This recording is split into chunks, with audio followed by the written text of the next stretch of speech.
Joining me now, Sky News Political Editor, as always on a Tuesday, Andrew Clennell is with me here in Sydney. A lot to get through always in this debate, isn't it? Lots of detail. Feels like Groundhog Day. I don't know about you, certainly is for me. I started talking about emissions reduction way back in 2008. What's changed here is less about percentage commitments per country, and now this supposed move, should we get to Glasgow at the end of the year, for a global target, and the Prime Minister's not so sure. No, he's not going to do it. I think he'll do what you just described and stare it down, and I think all of his language points to that, Peter. And I think he realises that there isn't much of an upside to it, not economically, not vote-wise. About all you're going to be pleasing are the Greens and the moderate libs. So the Nationals won't go there. If you can't bring over the Nationals, there's no point. You are a coalition after all. And instead what he's going to do is send away Angus Taylor, his Energy Minister, and his department to come up with a report to talk about how much it would cost, how many jobs it would cost. He's going to grab that report and he's going to wedge Labor with it, because Anthony Albanese, for everything I can ascertain, will adopt that target or a similar target. So they'll get the information, they'll get the report, they'll say this is what's going to cost, we're not going to do it, Albanese is and Labor are.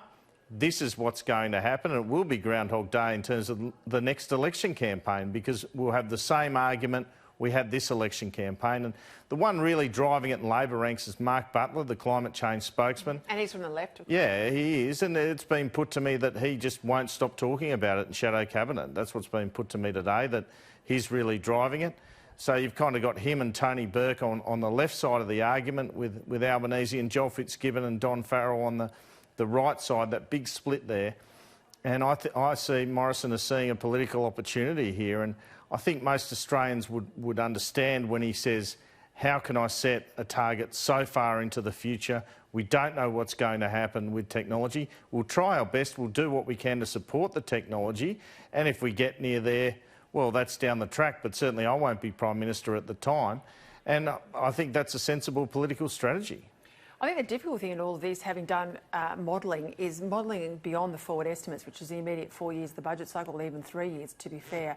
Modelling outside that period is very, very difficult. So even decade-long modelling is hard. You're trying to now say here we're modelling something that's 30 years out. If battery storage really is a panacea, if we change, say, bans against conventional gas mining, and gas is obviously a real transition point between coal, fossil fuels and renewables, if all of these things work, well, your modelling is going to be, your actual is going to be better than your modelling. If none of those things work, which could easily be the case, your modelling will be better than your actuals. So all of these things are, finger in the wind sort of stuff. The difficulty for Labor, if he does do the modelling, and he uses it, as you say, as a very effective wedge, is the resources of opposition make it very hard for them to counter robust treasuring modelling, notwithstanding the things I said about modelling being so difficult 30 years out. So this is the problem he's got now. You talk about the divisions inside Labor. Of course, there's some serious divisions inside the coalition. Put the Nats to one side. Inside the Liberal Party, there's a real worry there, isn't there, with the dueling camps on this issue? There is, but, I mean, if you would pick a side in a fight, I think you'd take the right and the Nationals over the moderates in terms of what they're prepared to do to you, over what position you take. And I think that's the way Morrison, who's from the centre-right, will see it. And I guess the other argument that will be thrown at him are the state governments, including state Liberal governments, are preparing this sort of target, but that doesn't mean Morrison has to. I mean, the thing about this, right around the world, New Zealand is saying that they're going to be zero net emissions by 2050, but they've carved out the greatest source of their emissions, which is agriculture. It would be like us setting emissions and carving out coal, carving out transport, carving out agriculture. Pretty easy to meet any target if you take those players out of the equation. This is the problem with this whole debate at the moment. There isn't a level playing field globally, and there isn't the same level of commitment, and there's not the same level of accountability, because a lot of countries want this 2050 target because they've not met the 2020 targets, and they're very unlikely to meet the 2030 targets. Well, it's kind of surprising Boris Johnson's taking it on, but I guess he's got the nuclear industry there, which we're not prepared to do. And in terms of the modelling, you raise a good point. Over 30 years, the modelling can come back to say whatever you want it to say, really. There are so many variables in it, you could commission whatever modelling roughly you want. So it's kind of a false argument almost, you sense. If Morrison says what's important is what we do till 2030, I think that would make a lot of sense to most Australians. And for Albanese to say in his interview with us in January, we'll do a longer-term target first, indicating he will actually do that, you wonder about whether that's politically smart, really. I mean, why put the target on his head? So far he's really gone small target. Is he prepared to put a big one up? The easy thing for the Prime Minister would be to say, sure, I'll do it. He doesn't have to be held accountable. No one's going to worry too much about the budget implications of the next election. They won't be there. It's all off in the never, never, which is, you know, what's happening around the world. They're trying to shunt this issue away. I think the easy thing is to say that you'll have net zero emissions by 2050. The hard thing is to stand against the tide and say it doesn't add up. We can't quantify the risk. We need, you know, closer term targets, which is where he is. I want to move on to something else because we've all seen the issue with George Columbaris. The business has now gone under because of the underpayment of staff. Revelations today that Coles is in the same position, and the Attorney General, Christian Porter, is talking tough. He is talking tough. He's talking about criminal penalties and jail terms and all these sorts of things down the track, removing directorships. And it's been put to me he's doing this because Morrison wants to show he's not just about big business.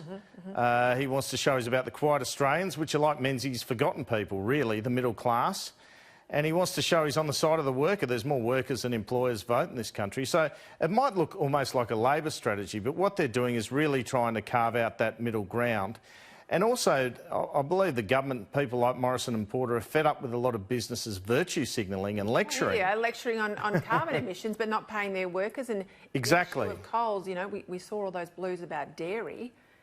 You know, you're not paying your workers, and you're certainly not paying dairy farmers. The argument goes enough, but you know, they've got to do what they're supposed to do. Yeah, so they're fed up, a lot of senior ministers and the PM, with that sort of attitude of business, telling them what to do but not getting their own shops or houses in order.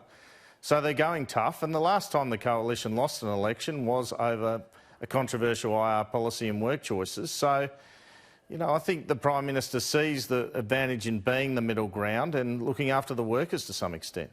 I think I'm going to grab from Anthony Albanese today. I want to just play for you. He makes some comments, particularly about the legislative agenda. Let's have a listen. They're in their 7th year. They're in their 7th year. What are they doing? We've had virtually no legislation in the last couple of weeks. We have a government, it's not like it's overburdened with parliamentary sittings. Why don't they just do their day job? They're too interested in playing politics with everything to worry about the issues that are of real concern to Australians, and wage theft is a major concern. Now, there's quite a bit at the end I don't agree with there, but I have to say I did look at the government's legislative program. I looked at the notice paper for the House, I looked at the Senate load, I looked at the sitting schedule and the fact that they're not there for all of April. Not so unusual, but there's great patches of the rest of the year. It looks like they fell over the line in May and they're still scrambling around for the legislative and parliamentary load to substantiate the term. Yeah, I think that's right. And if there's one reformer, it's actually Christian Porter, the Attorney General and IR Minister. You can see he's acting on wage theft, religious freedom, ensuring integrity bill, even a Commonwealth Integrity Commission, although it doesn't look like it'll have much in the way of teeth. But he's actually doing stuff. The other ministers not really performing as well on that front, not having a go, if you like. Obviously, they've got issues with the Senate as well. But I see Porter as one of the performers actually doing something, but there's always this criticism, isn't there, that the government's in need of an agenda because they acted like the opposition during the election campaign and at times they continue to act so. And look, I agree with you. He's got a couple of front runners out there. Dutton's another one. Josh Frydenberg's big test is the May budget, but it's sort of skinny on sort of a Praetorian guard behind the Prime Minister. He would be well served, I think, by a few other ministers doing a bit more. Yeah, lifting their game, and a lot of them wouldn't have expected to win. Only Morrison and a couple others thought they actually were going to win, and we're seeing the result of that, I think. Well, maybe a reshuffle's in the offing, and that might sharpen a few minds' attention to their portfolios. Andrew Clennell, thanks for your time. Thank you.